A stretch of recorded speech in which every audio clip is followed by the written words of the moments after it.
오늘 사도행전 22장의 말씀을 통해 알아야 갈 수 있습니다 라는 제목의 은혜를 나누겠습니다.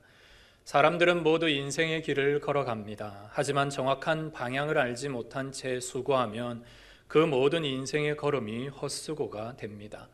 우리 신앙도 마찬가지입니다. 우리가 얼마만큼 그 신앙의 일들, 그 신앙의 목적지를 잘 알고 가느냐 그렇지 않느냐에 따라 우리의 신앙의 모든 일들이 결정이 됩니다. 그래서 오늘 우리는 이 사도 바울의 간증을 통해 알아야 갈 수 있습니다라는 이 진리의 말씀을 은혜 가운데 함께 나누고자 합니다. 세상 사람들은 아는 것이 힘이다 라고 말합니다. 그래서 아는 것만큼 잘하고 아는 것만큼 살 수 있다 라고 말합니다. 신앙생활에서도 우리가 알아야 될 것들이 많습니다. 성경 말씀, 기도하는 법, 봉사하는 법, 예배 드리는 일, 전도하는 것, 이런 수많은 것들을 우리가 잘 알아야 합니다. 그런데 여러분, 우리 신앙에서 가장 중요하게 알아야 되는 것이 무엇이 있겠습니까? 가장 중요하고 가장 선행되어야 될 것, 그것은 다름 아닌 하나님을 아는 지식입니다. 하나님이 어떤 분이신지를 우리가 정확히 알고 하나님이 어떤 분이신지 우리가 믿고 나아갈 때 우리의 신앙과 우리의 방향의 일들이 올바르게 될 수 있습니다. 그래서 우리는 먼저 인생이 정확한 길을 가기 위해서 알아야 될 첫 번째 이야기로 하나님의 존재를 알아야 합니다. 오늘 사도행전 22장의 내용은 바울의 간증의 내용입니다. 그가 예수님을 만나기 전 그는 하나님 앞에 열심을 가진 자였습니다. 하지만 그는 하나님 앞에 열심이 있었다 하지만 진정으로 하나님의 뜻을 알지 못했고 무엇보다 그렇게 말씀하시는 하나님이 누구인지를 알지 못했습니다. 그래서 그는 교회와 성도들을 핍박하러 다메섹에 가고 있었고 그 길에서 부활하신 예수님을 만났던 것입니다. 그 부활하신 예수님은 바울에게 네가 왜 나를 핍박하느냐 라고 물었습니다. 이에 대하여 바울은 주님 누구십니까? 라고 대답하자 예수님은 나는 내가 박해하는 나사렛 예수라. 내가 누구냐? 부활한 나사렛 예수인데 나는 지금 너로 말미암아 박해를 당하고 있다 라고 말하는 것이 주님의 음성이었습니다. 그 순간 바울은 엄청난 충격에 빠집니다. 왜냐하면 자신이 지금까지 알고 있었던 하나님의 지식이 한순간에 무너졌기 때문입니다. 그는 철저한 유대인이었고 바리새인 중에 바리새인이었습니다. 율법에 있어서는 흠이 없었고 하나님을 믿는 열심에 있어서는 이스라엘의 최고였습니다. 그 최고인 열심으로 예수 믿는 자들을 죽이려고 지금 다메섹에 가고 있었는데 지금 자기가 만난 분이 다름 아닌 자기가 핍박하고 있는, 자기가 정죄하고 있는, 자기가 비난하고 저주하고 있는 예수 그리스도였던 것입니다. 그리고 그 예수님의 뜻이 곧 하나님의 말씀이다라는 사실을 깨닫고 그는 엄청난 충격에 빠진 것입니다. 여러분, 중요한 것은 열심이 있다고 해서 그리고 내 신념이 확실하다고 해서 그 길이 하나님의 뜻과 같다라고 우리가 착각해서는 안 됩니다. 우리가 반드시 알아야 될 것은 하나님이 어떤 분이신지, 하나님이 누구이신지, 그리고 그 하나님께서 오늘 나에게 무슨 말씀을 하시는지를 우리가 분명히 들어야 그 하나님의 뜻대로 내가 살고 있다라고 말할 수 있습니다. 많은 세상의 사람들도 자기의 지식과 자기의 경험과 여러 가지 사상으로 하나님을 정의하고 하나님을 이야기합니다. 심리학의 거장이라 불리는 프로이트, 그는 하나님을 말하길 이렇게 얘기했습니다. 하나님이란 불완전한 인간이 만들어낸 심리적 방어 기제다. 즉 이 말은 사람들은 늘 불완전하고 또 죽음이라는 것을 넘지 못하는 그런 불가능의 사람이지만 이런 불완전한 사람이 뭔가 완전한 존재, 뭔가를 완벽하게 이루어지는 존재에 대한 사모함으로 만들어낸 결과물, 이것이 곧 하나님이라는 신이다 라고 심리학은 주장합니다. 그래서 우리는 하나님이 과연 어떻게 이 땅에 존재하게 되셨을까? 세상 가운데 하나님은 어떻게 시작되었을까? 라고 우리는 의문을 품지만 심리학에서는 왜 인간은 하나님을 만들었을까? 라고 그 질문을 바꾸어 정의하고 해석합니다. 미국의 유명한 신화 전문학자였던 존 캠벨이라는 분은 세상 나라마다 많은 문화들과 그 많은 세계의 나라들의 이야기가 있다. 그리고 그 나라의 이야기의 시조에는 반드시 신화가 존재한다. 하나님 역시 이스라엘의 신하에 불과하다라고 그렇게 말했습니다. 우리나라에도 단군 신하가 있고 박혁거의 이야기가 있듯이 각 나라나 각 부족이나 민족이 시작될 때의 신화적인 존재로 어떤 특정한 존재를 세울 때 이스라엘에서의 신화에 있어서도 하나님은 그런 존재에 불과하다라고 그렇게 문학적으로 인문적으로 밝혀내고 있습니다. 세상에 많은 똑똑하고 지혜 있는 자들이 자신의 경험과 학문을 통해 하나님을 정의하고 하나님을 이야기하지만 어느 것도 하나님에 대해서 정확하게, 아니 하나님에 대해서 하나라도 정확하게 이야기하고 있는 것이 없다라는 사실을 우리는 발견합니다. 그래서 우리는 신자로서 하나님을 알아야 되고 더 깊이 알아야 되며 보다 정확히 알아야 합니다. 그렇다면 신자가 하나님을 알 수 있는 길은 어떤 방법이 있을까요? 우리에게는 하나님께서 말씀하신 성경이 있습니다. 이 성경을 통해 성경에는 하나님을 알 수 있는 세 가지 방법을 제시하고 있습니다. 첫 번째 방법은 자연 계시입니다. 자연 계시란 말 그대로 자연에 있는 많은 일들을 통해 우리가 하나님을 발견할 수 있다라는 사실입니다. 시편 19편에도 하늘의 하나님의 영광을 선포하고 궁창이 그의 손으로 하신 일을 나타낸다라고 말합니다. 즉 하늘을 바라보며 그 속에 있는 해와 달과 별들을 보고 파도가 움직이는 바다를 보고 땅에 움직이는 육지의 생물들과 곤충과 식물들을 보면서 이 모든 것이 어떻게 이렇게 운행될 수 있을까? 사계절이 어떻게 이렇게 생기며 모든 동물과 식물과 자연이 때를 따라 어떻게 이렇게 완벽하게 운행이 될까? 이것은 우연히 만들어진 산물이 아니라 뭔가의 조물주가 계시고 이 조물주가 창조의 역사로 능력으로 이 모든 것을 다스리고 있다. 이런 마음을 우리의 인간의 내면 속에 하나님은 주셨습니다. 그래서 이런 하나님을 알만한 지식들이 우리 안에 신자든 불신자든 내면 속에 존재하고 있는데 이러한 자연 계시를 통해 하나님을 우리는 1차적으로 알 수 있습니다. 두 번째는 오늘 우리가 보고 있는 바로 이 성경의 말씀인 특별 계시입니다. 많은 사람들이 자기의 지식으로 하나님을 결정하고 정의하지만 하나님을 정의할 때 가장 중요하고 가장 좋은 방법은 바로 성경을 통해 하나님을 밝혀내는 일입니다. 출애굽기의 말씀에는 하나님을 나는 스스로 있는 자다라고 말씀합니다. 인간은 하나님을 인문학적으로 또 철학적으로 심리학적으로 정의해서 각각 자기들에 맞게 하나님을 이야기하지만 하나님은 너희들이 그렇게 만들어내는 지식의 산물이 아니야 라고 말하고 있습니다. 나는 태초부터 스스로 있었고 너희들이 밝혀낼 수 있는 지혜의 일들이 아니라 나는 스스로 자존하며 스스로 있는 능력으로 너희들을 다스리고 있다라고 그렇게 말씀하고 계십니다. 설화도 아니고 우리의 인간에 있는 방어기제도 아닙니다. 하나님은 온 우주 만물을 스스로 창조하시고 오늘도 스스로 운행하고 계십니다. 그래서 시편에도 산이 생기기 전, 땅과 세계가 조성되기 전 영원부터 영원까지 주는 하나님이십니다 라고 고백하고 있습니다. 요한계시록의 말씀에도 나는 알파와 오메가라, 이전에도 있었고 지금도 있고 영원토록 있을 전능자다 라고 말씀하고 계십니다. 그러므로 우리는 하나님을 생각할 때 그분은 태초부터 스스로 계셨으며 이 땅의 온 우주 만물을 오늘도 다스리고 계시는 놀라운 전능하시고 전지하신 분이시다 라고 우리는 성경을 통해 정의할 수 있습니다. 그리고 우리가 성경을 통해 하나님을 알 수 있는 아주 중요한 길이 있는데요. 그것은 바로 복음서에 기록된 예수님을 보면 하나님이 누구인지 알 수 있습니다. 예수님은 보이지 않는 하나님의 형상이시고 보이지 않는 하나님이 이 땅 가운데 인간의 몸을 입고 오신 분이십니다. 그래서 예수님은 보이지 않았던 하나님을 보이도록 만들어주신 분이 예수님이십니다. 그래서 우리가 예수님을 통해 그분의 말씀과 행적을 통해 우리는 하나님을 발견할 수 있습니다. 이것이 바로 두 번째 방법, 특별 계시, 성경을 통해 하나님을 보여주시는 일입니다.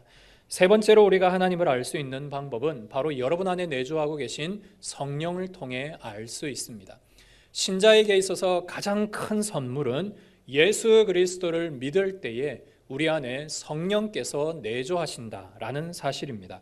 성령께서 하시는 일은 여러분을 하나님께서 만드셨다라는 사실을 인정하게 하시고 하나님 아버지가 나의 창조주라는 사실을 깨닫게 하시고 예수 그리스도가 나의 구원자라는 사실을 믿게 하시는 분이십니다.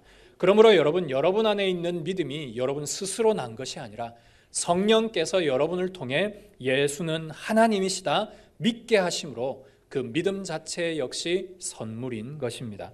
그러므로 우리가 그 믿음으로 말미암아 구원을 얻는다 하였는데 그 믿음의 발로가 곧 성령님이시다라는 사실입니다. 그래서 우리 안에 성령님께서 계시면 성경 말씀이 이해되고 하나님 아버지가 이해되고 삼위일체 하나님이 이해가 되고 성자 예수 그리스도가 우리의 구원자라는 사실을 믿게 된다라는 사실입니다. 그리고 성령께서 오늘도 여러분 가운데 함께 하신다라는 사실을 우리가 믿음으로 고백하게 됩니다. 이 모든 것을 통틀어 자연 계시와 특별 계시와 성령의 계시를 통틀어 우리는 하나님을 아는 지식, 하나님이신 신을 아는 신지식이다라고 말할 수 있습니다. 이러한 지식이 우리가 올바로 돼야 우리의 신앙이 바른 목표점을 향해 바르게 나아갈 수 있습니다. 그런데 여러분, 오늘 본문에서 우리가 주목하는 두 가지 사건이 있습니다. 오늘 본문의 주인공은 사도 바울입니다. 그런데 여러분, 사도 바울이 이 앞부분에 자기의 과거를 이야기할 때 자신이 어떠했는지를 여러분 주목해 보십시오. 그는 하나님 앞에 열심이 있었지만 하나님의 뜻과 반대되게 예수 믿는 사람들을 죽이고 박해했던 자였습니다. 하나님에 대한 열심은 있었는데 그 길이 완전히 반대였다라는 사실입니다. 또 한 가지의 사건은 바로 오늘 이 간증이 끝난 뒤에 유대인들이 돌을 들어서 바울을 죽이려고 덤벼드는 모습의 장면입니다. 이 장면 역시 바울과 공통점을 갖고 있습니다. 이 유대인들 역시 하나님에 대해서는 열심입니다. 그런데 바울이 예수 믿는 도를 전하고 있으니 그런 이단 사상에 대해 하나님에 대한 열심으로 바울을 정죄하고 죽이려고 달려들었던 것입니다. 여러분, 이 두 사건의 공통점은 하나님에 대한 열심입니다. 말 그대로 주일 성수 잘하고 하나님의 말씀을 따라 하나님 앞에 예배 잘 드리고 하나님이 인정하시는 신앙으로 열심히 살려고 노력했던 일은 이 두 사건 다 동일합니다. 그런데 문제는 이 두 사건의 또 다른 공통점은 모두 하나님의 뜻에 완전히 반대로 갔다라는 사실입니다. 바울은 예수 믿는 자를 죽이려고 다메섹에 갔었고 오늘 이 유대인들은 예수를 전하는 바울을 죽이려고 돌을 들었다라는 사실입니다. 여러분, 이것은 오늘 우리의 신앙에 대단히 중요한 가르침을 주고 있습니다. 하나님에 대한 열심과 하나님의 뜻에 대한 행동의 기준이 우리가 하나님을 모를 때, 하나님을 제대로 알지 못하면 그 열심의 행동이 하나님의 뜻과 반대될 수 있다라는 사실을 기억해야 할 것입니다. 그래서 바라기는 우리 모든 성도님들이 하나님을 알되 정확히, 깊이, 많이 그리고 하나님의 뜻을 온전히 알 수 있는 은혜가 있기를 소망합니다. 그래서 우리가 교회로 모이는 이유가 그것입니다. 우리가 오늘도 이렇게 귀하고 복된 이 주일날 이곳에 나와 하나님께 예배드리고 하나님의 말씀을 들음으로 하나님이 이런 분이시구나, 나에게 역사하시는 하나님이 이런 분이시구나, 성경에 기록된 하나님이 이런 분이시구나, 바울이 만난 하나님이 이런 분이시구나라는 것을 우리가 부단히 듣고 부단히 깨우치고 부단히 가르치고 부단히 배워 하나님의 말씀을 뜻을 따라 하나님을 우리가 온전히 알 때 우리가 더 이상 다메섹으로 가지 않고 하나님의 복음을 들고 주님의 복음을 들고 땅끝까지 나가는 은혜가 있게 되는 것입니다. 바라기는 우리 모든 성도님의 삶에 예수님께서 하나님의 아버지의 길을 걸어가셨던 것처럼 바울이 오직 하나님 앞에 그 복음의 길을 걸어갔던 것처럼 오늘 우리의 모든 삶에도 하나님을 깊이 알고 하나님을 온전히 깨달아 하나님을 이야기할 수 있는 그런 모든 신학자들이 되시기를 주의 이름으로 축복합니다. 두 번째, 우리의 인생을 바로 알기 위해 해야 할 일은 바로 내가 누구인지 알아야 합니다. 바울은 자신을 이야기하기를 나는 유대인이요 길리기아 다소에서 태어났고 가말리엘의 문화에서 수제자로서 이 모든 히브리 율법과 하나님의 복음의 율법에 내가 온전하고 열심이었다. 나는 조상적부터 열심에 대한 엄한 교훈을 받았고 모든 사람들에 대하여 하나님보다 더 하나님 앞에 모든 사람보다 더 열심이었었던 자다라고 그렇게 말했습니다. 이게 바로 예수님을 믿기 전 바울의 모습이었습니다. 그런데 여러분, 자기 자신과 자기 자존심과 자기 자랑이 많았던 이 사도 바울이 예수님을 만난 후에는 일절 아무 말도 하지 않습니다.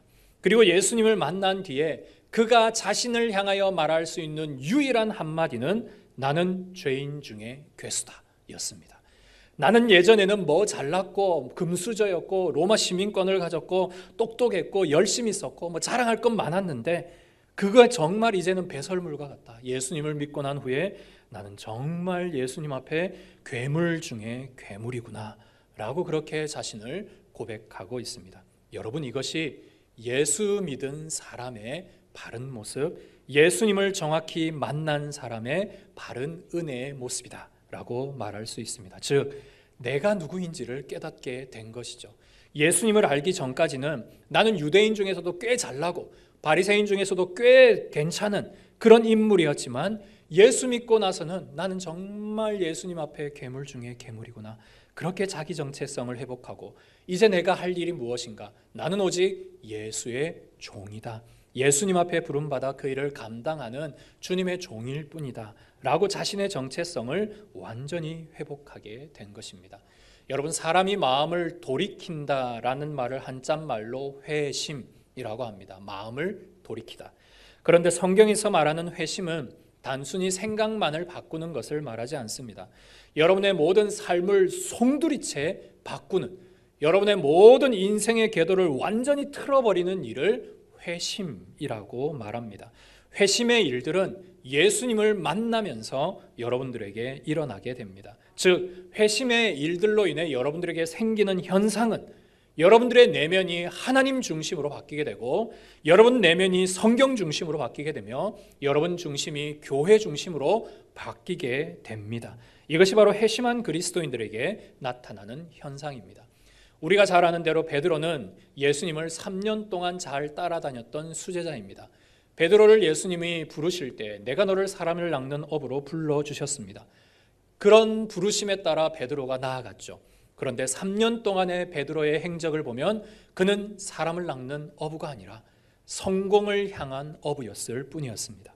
그가 그물을 버렸던 이유는 내 사랑하는 가족들 부양하기 위해서, 예수님과 함께 출세해서 내 이름을 드러내서 뭔가 내 인생에 성공하기 위해 그는 3년 동안 예수님을 따라다녔습니다.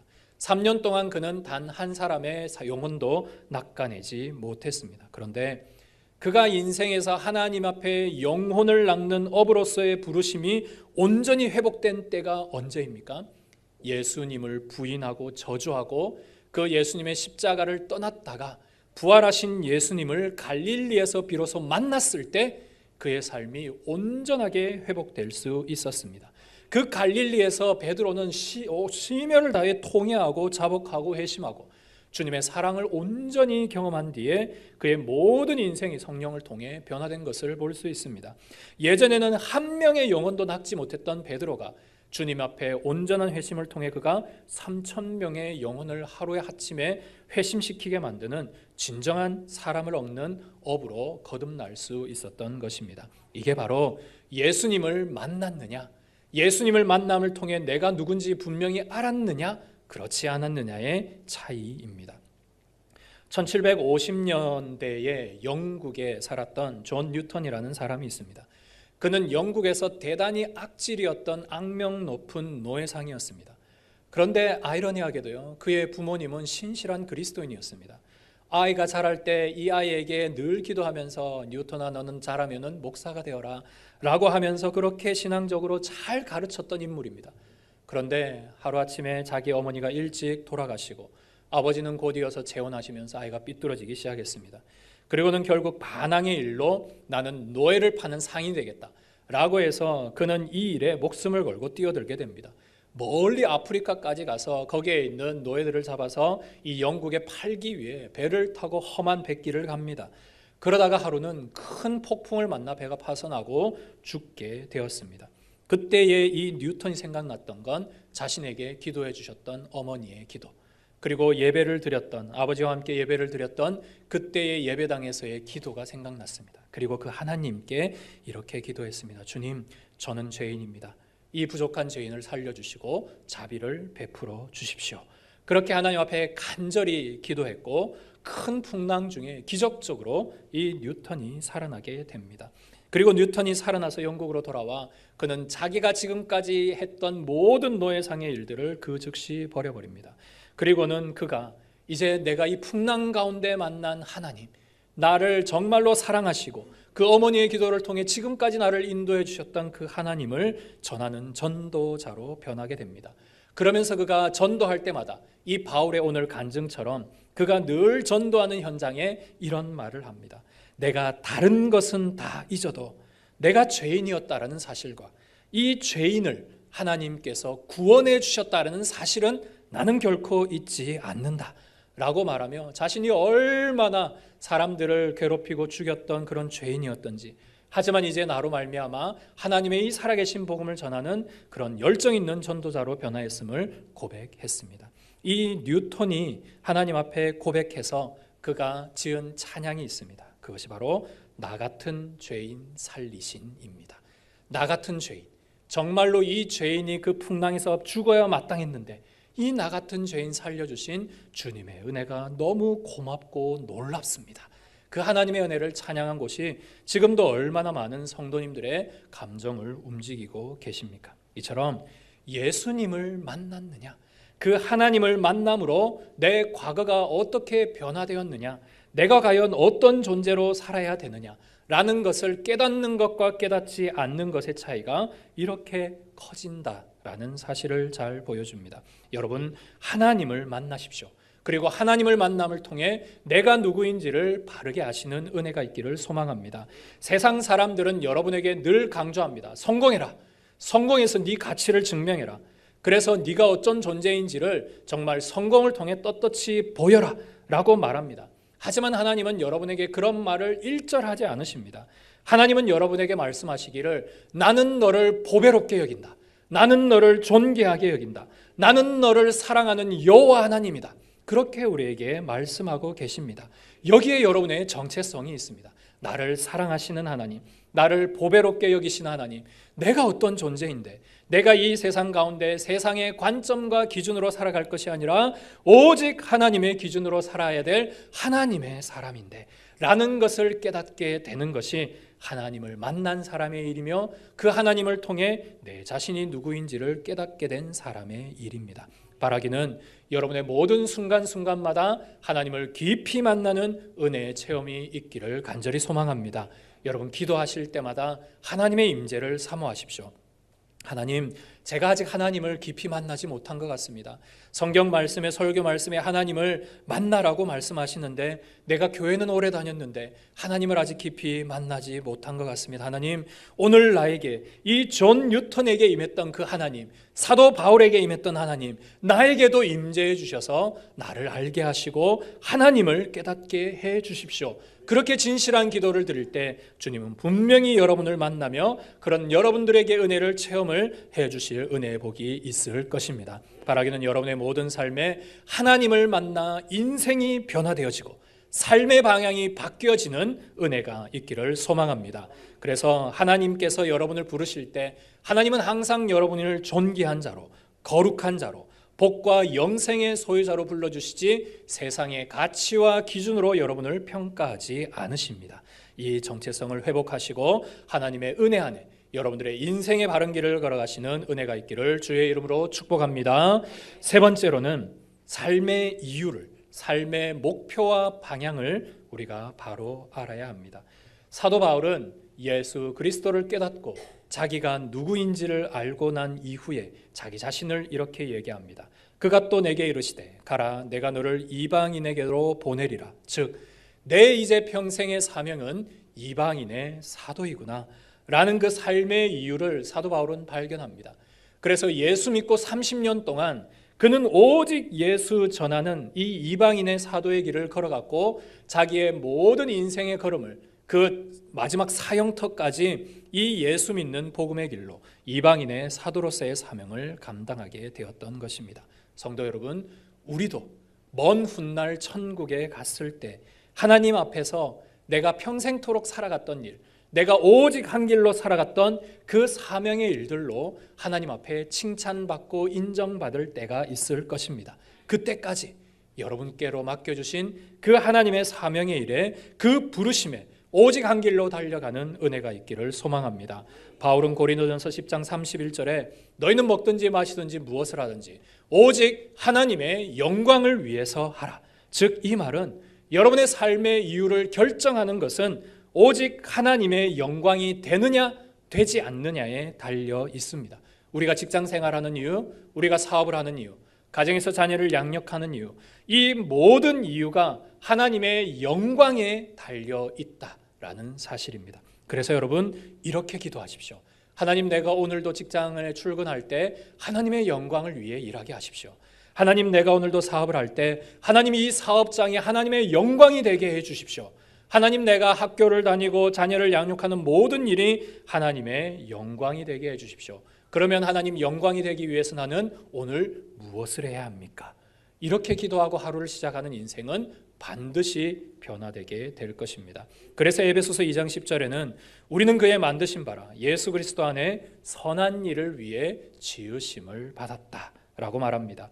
우리의 존재는 단순히 세상적인 기준과 가치를 따라 그냥 열심히 살고 그냥 성공하는 삶이 아니라 하나님이 미리 여러분을 통해 예비해 두신 사명의 길을 따라 끝까지 그 길을 걸어가는 데 있음을 여러분이 꼭 기억하셨으면 좋겠습니다. 그래서 우리는, 신자는 단순히 이 땅에서 생존을 위해 사는 사람이 아니라 하나님의 영광을 위해, 그 사명을 위해 사는 사람임을, 종교적인 열심이 있어서 그냥 담에색으로 매일 가는 것이 아니라 하나님의 뜻을 깨닫고 사명자로 복음 들고 땅끝까지 나아가는 그 일에 변화가 일어나는 그런 우리의 삶이 되기를 소망합니다.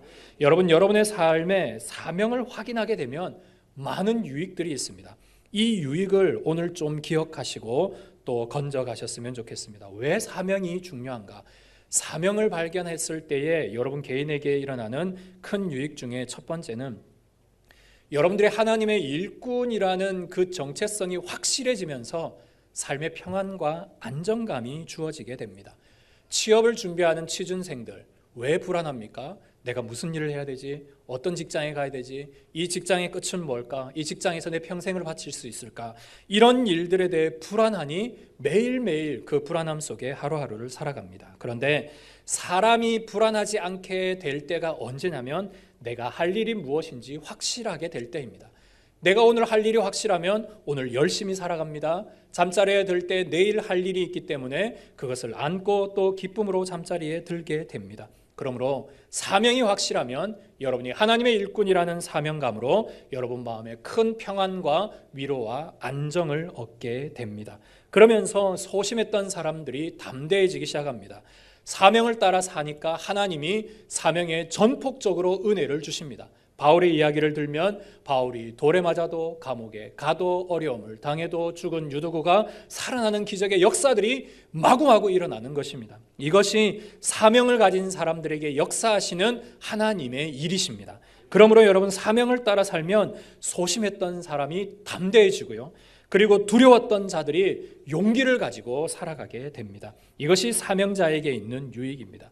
또 하나는 바울처럼 항상 기뻐하고 쉬지 말고 기도하고 범사에 감사하는 은혜가 일어나게 됩니다. 여러분, 하나님이 늘 계시는 역사를 보니 기쁨이 없을 수가 없습니다. 하나님이 늘 역사하시니 감사가 충만하죠. 하나님께서 늘 함께 하시니 우리의 기도의 능력들이 드러나게 되는 것입니다. 이 모든 것이 사명을 가진 사람에 일어나는 개인적인 유익입니다.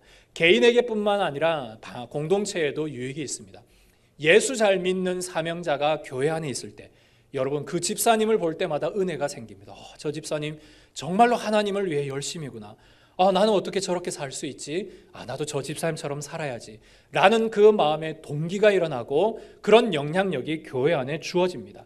한 사람이 바뀌면 10명이 변화되고 100명이 변화되는 은혜가 일어나게 됩니다. 가족이 변화되고 자녀들이 변화되며 다음 세대가 그 영향력을 받아 우리 조상적부터 섬겨왔던 하나님, 우리 할아버지 정말 열정적으로 하나님을 섬기셨지. 3대가 예수 그리스도를 믿고 5대가 주님을 믿는 그런 놀라운 축복의 일들이 많이 이루어지게 됩니다. 이 모든 유익이 사명을 따라 살았던 사람에게 일어나는 개인적인 공동체적인 유익입니다. 1924년 프랑스 파리에서 올림픽이 열렸습니다. 이때의 가장 큰 관심사는 바로 100m 달리기였습니다. 이미 매스컴은 100m 달리기의 우승자를 예견하고 그를 인터뷰하고 있었습니다. 그 사람은 바로 영국의 에릭 리들이라는 사람이었습니다. 이미 이 사람은 기록이 출중해서 이미 뛰었다 하면 금메달감이었습니다. 그래서 모든 영국인들이 이 경기만을 사모하고 있었습니다. 그런데 그 경기가 주일날 열리게 된 겁니다. 그런데 에릭 리들은 자기뿐 아니라 자기 온 가족이 예수님을 철저히 믿는 신앙인이었습니다. 나는 절대 주일에는 어떤 일도 하지 않습니다. 이것이 에릭 리들과 그 가정의 철칙이었습니다. 그래서 그는 결국 100m 달리기를 뛰지 않았습니다. 얼마나 많은 영국 시민들과 언론이 그를 비방했는지 모릅니다. 얼마나 많은 주변에 있는 사람들이 그가 참 융통성이 없다라고 정죄했는지 모릅니다. 그냥 100m 달리기 10초만 뛰고 교회 가면 될 텐데 뭐 그게 유세라고 주일날 뛰지 않아서 이렇게 나라를 망신시키고 기대했던 모든 사람들을 그렇게 마음이 불편하게 만드냐, 얼마나 많은 사람들이 비난했는지 모릅니다. 그런데 그는 끝까지 자기의 신앙의 신념을 지켰습니다. 그리고는 다음 주에 열렸던 400m 경기에서 세계 신기록으로 금메달로 많은 사람들에게 위로를 다시 주었습니다. 그런데 놀라운 일은 이렇게 자기에게 인생의 탄탄대로가 열렸던 에릭 리들, 이제 육상의 지도자로서 세계적인 지도자로서의 모든 길이 열렸음에도 불구하고 그는 영국으로 돌아와 한 가지를 결정합니다. 나는 더 이상 달리지 않겠습니다. 그리고는 그가 결정한 일은 나는 중국 선교사로 가겠습니다 였습니다. 나의 달려갈 길은 이제 더 이상 육상 트랙이 아닙니다. 이제 나의 인생에 달려갈 길은 오직 복음을 전하는 일입니다 라고 그 마음에 결정을 하고 지금까지 기도했던 대로 그는 그 모든 것들을 내려놓고 중국 선교사로 중국에 들어가게 됩니다. 당시는 일제강점기로 중국도 큰 어려움을 당하고 있던 때입니다. 그래서 주님의 복음을 전하는 이 일이 불법이었고 결국 이 일로 일본 수용소에 갇히게 됩니다. 그런데 에릭 리들이 잘하는 것이 무엇이었습니까? 달리는 것이었죠. 그래서 이 수용소에서도 많은 사람에게 달리는 것으로 위로를 주고 거기에서도 운동회를 열고 같이 달리면서 사람들에게 위로도 희망도 주고 무엇보다 복음으로 우리의 갇힌 것을 풀게 해주시는 하나님의 놀라운 은혜의 복음을 전했습니다. 하지만 병약해졌고 결국 1945년 43살의 일기로 수용소에서 하나님의 부름을 받습니다.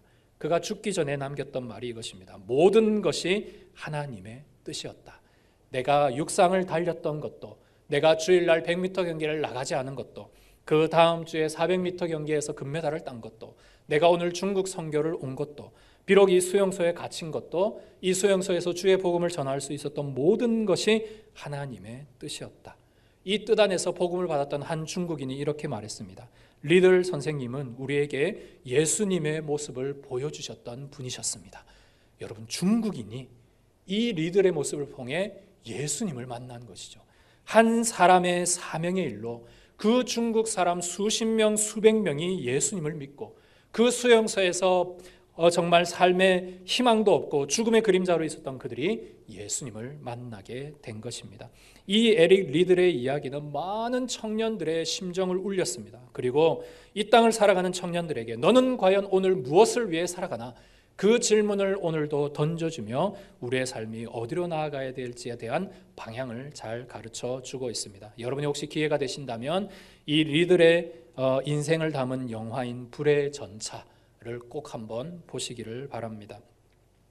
말씀을 마무리합니다. 사명을 가지면 우리의 인생이 변화되고 그렇게 바뀐 한 사람을 통해 수십 명, 수백 명의 영혼이 하나님을 만나는 은혜가 일어나게 됩니다. 여러분, 이 모든 일이 일어나기 위해서 우리는 첫 번째로 하나님을 깊이 알고 하나님을 정확히 알고 하나님을 많이 아는 은혜가 있어야 할 것입니다. 그리고 내가 누구인지, 내가 얼마나 예수 믿기 전과 예수 믿은 후의 삶이 얼마나 변화되었는지를 여러분 아시기를 바랍니다. 그리고 이제 나는 어떻게 살아야 하는가? 이제 나는 어떤 방향으로 달려가야 하는가? 주 예수께로 받은 사명, 주님의 복음을 위해서 살아가는 일에는 나의 생명을 조금도 아끼지 않는 그런 바울과 같이 우리도 달려가야 되지 않겠습니까? 예수님이 걸어가셨던 그 십자가의 길, 바울이 오늘도 끝까지 하나님 앞에 그 복음으로 따라갔던 발자취를 따라 여러분의 가정이 변화되고 여러분의 직장과 사업장이 변화되며 우리가 머무는 모든 삶의 현장이 변화되어 우리를 통하여 예수 믿는 사람들이 많아지는 그런 놀라운 은혜, 하나님께서 우리에게 주셨던 그 복음의 길을 걸어가는 우리의 모든 삶이 되시기를 주의 이름으로 축복합니다.